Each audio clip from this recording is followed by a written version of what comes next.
अस्सलाम वालेकुम दोस्तों, सऊदी अरब में अगर आप आते हो और सप्लाई कंपनी में फंस जाते हो तो ऐसे में आपको क्या करना चाहिए, क्योंकि 90% गल्फ़ में और कुछ एशिया देशों में जो सप्लाई कंपनी है वही काम कर रहे, मतलब आपको डायरेक्ट वीज़ा मिलेगा ही नहीं, आपको सप्लाई कंपनी में ही आना पड़ेगा। तो ऐसे में अगर आप सऊदी में सप्लाई कंपनी में आ जाते हो तो आप क्या कर सकते हो और आपको क्या करना चाहिए।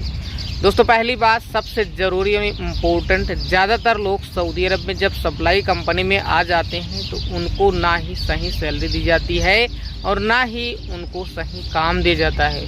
अगर काम ज़्यादा होगा तो वहाँ पर सैलरी कम होगी, अगर काम अच्छा होगा तो भी सैलरी कम होगी। मतलब यही है घूम घाम के कि आपको सैलरी और काम को लेकर प्रॉब्लम होगी ही होगी। ऐसे में सबसे ज़रूरी बात है कि अगर आप पैसा कमाना चाहते हो तो आपको ये वीडियो देखना चाहिए और आपके लिए इम्पोर्टेंट भी है।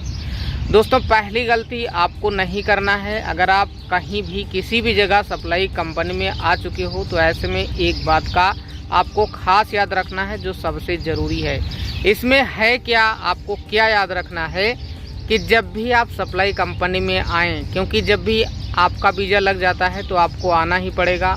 आपको पहले चेक कर लेना है कि सप्लाई है नहीं है। वैसे तो ज़्यादातर जो एजेंट होते वो आपको बताएंगे ही नहीं, लेकिन बाई चांस आप फंस जाते हो या फंस गए हो, सऊदी अरब में आ चुके हो और फिर आपको यहाँ पर दिक्कत है, तो ऐसे में आप क्या करें कि जब भी एग्रीमेंट पर साइन करें तो आप क्या कर सकते हो, उनसे साफ बोल सकते हो कि हमको कम से कम इतनी सैलरी चाहिए, कम से कम 1200 प्लस या 1400 प्लस। इस तरह से आपको बोल देना है, कंफर्म, आपको डरना नहीं है, सीधा बोल देना है कि हमको इतना चाहिए ही चाहिए। और ये भी बोल देना है कि भाई हमको यही काम चाहिए क्योंकि हम इस काम के लिए आए हैं। अगर आप ऐसा बोलते हो तो ऐसी कोई दिक्कत वाली बात नहीं है, सप्लाई कंपनी आपकी डायरेक्ट कंपनी हो जाएगी। इस तरह से यहाँ पर आपको परेशान होने की ज़रूरत नहीं है। मतलब यही है कि आपको हो सकता है कि 15 दिन, 20 दिन, 1 महीना बैठना पड़े रूम में, उसका आपको ध्यान रखना है। जितने दिन आपको काम नहीं दिया जाएगा उतने दिन आपका खाना और जो खर्चा है उसकी जो जिम्मेदारी है वो आपकी कंपनी की है, तो इसमें आपको परेशान होने की ज़रूरत नहीं है। जब आपको काम सप्लाई कंपनी के अंदर मिल जाता है लेकिन फिर बाद में आपको काम पसंद नहीं आता है। दोस्तों, क्या है कि जब भी आप काम पर जाएं तो उससे पहले आप अपने दोस्त, रिश्तेदार या जो भी सऊदी अरब में जानकार आपका रहता है उससे पूछ लें कि ये काम कैसा है। अगर क्लीनिंग में जा रहे हो या ड्राइवर में जा रहे हो या और भी बहुत सारे काम हैं तो वहाँ पर पहले दूसरे से पूछ लेना है, पास में जो भी लोग हैं उनसे पूछ लेना है कि ये काम कैसा है। अगर आपको अच्छा लग रहा है और आपको लगता है कि ये काम अच्छा है या आप ये जानना चाहते हो कि ये काम कैसा है, तो आप पहले क्या करें कि गूगल, यूट्यूब ज़रूर कर लें ताकि आपका जो कन्फ्यूजन है वो भी ख़त्म हो जाए। दोस्तों, इस तरह की जानकारी कोई भी नहीं बताएगा जो हम अभी आपको बता रहे हैं। अगर आप सर्च करेंगे तो आपको कुछ ना कुछ वीडियो मिल जाएगा या आपको पोस्ट मिल जाएगा, वहाँ पर जाकर देखें, उसके बाद में जानकारी प्राप्त करें या जानकार लोगों से बात करें या जो भी आपका नज़दीक का आदमी है उससे बात करें, तो फिर काम पर जाएं। चाहे आपको 1, 2 महीने, 3 महीने लग जाए, इसमें आपको परेशान होने की ज़रूरत नहीं है, क्योंकि पूरा 2 साल आपको बिताना है उनके एग्रीमेंट पर, तो इसलिए आपको परेशान होने की ज़रूरत नहीं है। अगर बाई चांस बाद में आप पैसा कमाना चाहते हो तो आप क्या कर सकते हो कि जब आपका 90 दिन बचे कॉन्ट्रैक्ट का तो उसके पहले आप कॉन्ट्रैक्ट कैंसिल कर लें और फिर कोई अच्छी कंपनी में अपना ट्रांसफ़र ले लें। यहाँ पर ऐसी कोई दिक्कत नहीं। सऊदी अरब में सऊदी क्राउन प्रिंस ने बहुत अच्छे रूल्स लागू किए हैं। बस एक रूल्स हमारे समझ में नहीं आता है जो फाइनल एग्जिट का है, क्योंकि फाइनल एग्जिट मन मर्जी से होना चाहिए। लोगों के पास पासपोर्ट भी है, सब कुछ है, लेकिन फिर भी उनका फाइनल एग्जिट नहीं होता है। फाइनल एग्जिट बिना कंपनी कपिल के नहीं होता है। अगर होगा तो यह एक गलत तरीका होगा और उसमें आपको दिक्कतों का सामना करना पड़ेगा। ये रूल्स हमें पसंद नहीं आया। आपको ये रूल्स कैसा लगा?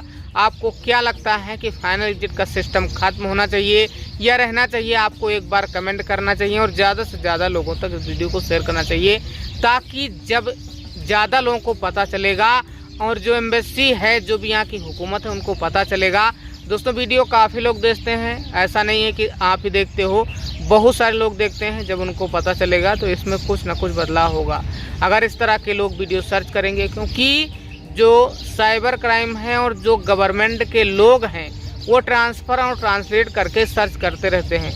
इसलिए आपको लगातार कमेंट करना है और आपको बताना है कि ये रूल्स अभी नहीं होना चाहिए, ताकि ज़्यादातर लोग लेबर हैं उनको दिक्कत नहीं होना चाहिए। मतलब यही है कि अगर ये रूल्स ख़त्म हो जाता है तो लेबर की आधे से ज़्यादा समस्या ही खत्म हो जाएगी। फाइनल एग्जिट को लेकर आपको क्या लगता है, क्या रूल्स खत्म हो जाना चाहिए? दोस्तों अब यहाँ पर ज़रूरी बात यही है कि अगर आपको काम मिल जाता है तो आप ज़रूर कुछ टाइम काम करें, क्योंकि प्रोबेशन पीरियड के दौरान अगर काम नहीं करते हो और ऐसे में ज़्यादातर कंपनी आपको भेजेगी ही नहीं। आपको सीधा बोल देना है कि भाई अगर ये काम नहीं देना है, हम जिस काम पर आए हैं तो हम बैठेंगे और आपको पैसा देना होगा, यानी कि आपको खर्चा देगा, पैसा तो नहीं देगा। वैसे हो सकता है कि लगभग 5% ऐसी भी कंपनी हैं जो आपको बैठकर भी पैसा देंगी। तो ये मान के चलिए कि जो सऊदी अरब में हैं, बाकी गल्फ़ कंट्री में कंपनियां हैं जो सप्लाई कंपनी, कुछ अच्छी भी हैं और कुछ कंपनियों में अच्छी सैलरी भी है, 1500-1800 इस तरह की सैलरी है। तो यहाँ पर घबराने की ज़रूरत नहीं है। आपको पहले कंफर्म कर लेना है कि कंपनी कैसी है और जो सप्लाई कंपनी है उसमें क्या क्या सिस्टम है। अगर ये सब कुछ कंफर्म करके आते हो तो आपको सप्लाई कंपनी में दिक्कत ही नहीं होगी। लेकिन बाई चांस फंस जाते हो तो आपको ये करना है कि सोच समझकर काम पर जाना है, क्योंकि जब भी आप काम पर जाते हो तो उसके पहले सारे डॉक्यूमेंट आपके तैयार किए जाते हैं और जब काम ना बोलते हो तो उसमें कंपनी आपकी गुस्सा हो जाएगी, आपका खाना बंद कर सकती है, आपको 1-2 महीने बैठा सकती है रूम पर, यानी कि आपको दिक्कत हो सकती है। इसलिए आपको इस तरह की गलती नहीं करना है। आपको ध्यान रखना है कि अभी हम सऊदी अरब में आए हैं और हमें एक अच्छा काम चाहिए, और अगर आपको अच्छा काम चाहिए तो आप पहले ही जो भी वहाँ के लोग हैं उनसे साफ बोल दें कि हमें वही काम चाहिए, हम वही काम पर आए हैं। आपको काम मिलेगा ऐसा नहीं है, लेकिन हो सकता है कि कुछ टाइम लगे, क्योंकि कंपनी के जो कॉन्ट्रैक्ट होते हैं, जहाँ जहाँ पर काम होता है, जहाँ जहाँ काम मिलता है, उसके हिसाब से आपको काम दिया जाता है। यहाँ पर कई लोग क्लीनिंग में आए हैं, लोडिंग अनलोडिंग में लगे हैं, पैकिंग में लगे हैं, कुछ लोग बहुत ऐसी जगह लग चुके हैं जिनकी अच्छी खासी सैलरी है, ओवर टाइम भी करते हैं और बाहर में भी काम कर लेते हैं। तो यहाँ पर सप्लाई कंपनी अच्छी भी है, ख़राब भी है। बस कंपनी में यही है कि अगर आपका 8 घंटा बीत गया, 10 घंटा बीत गया, उसके बाद आप कुछ भी करो, आपकी मर्जी, क्योंकि घर खाता में जो होता है वो 24 घंटे की ड्यूटी होती है। वहाँ पर आपको बैठने का मौका नहीं दिया जाएगा, बैठे भी रहोगे लेकिन आपको बाहर घूमने का या आने जाने का मौका नहीं दिया जाएगा। इसलिए ज़्यादातर लोग कंपनी के अंदर आना पसंद करते हैं, क्योंकि जब भी आप काम करते हो, जितने घंटे ड्यूटी है उतने घंटे ही आपका टेंशन है, बाकी टाइम आप फ्री होकर चाहे जो भी कर सकते हो। तो इसलिए ज़्यादातर कंपनी में लोग आना चाहते हैं, घर खाता में लोग कम पसंद करते हैं। लेकिन हमारी सलाह यही है कि अगर आप गल्फ़ में आ रहे हो तो आप किसी प्रोफेशन पर आएँ, चाहे आप ड्राइवर में आएँ या कोई भी प्रोफेशन के साथ में आएँ, ताकि आपको किसी भी तरह की दिक्कत ना हो। बाकी इसको लेकर अगर आपके मन में कोई भी सवाल है तो ज़रूर कमेंट बॉक्स के माध्यम से कमेंट करें। वीडियो देखने के लिए आपको बहुत बहुत धन्यवाद। आपका दिन शुभ हो।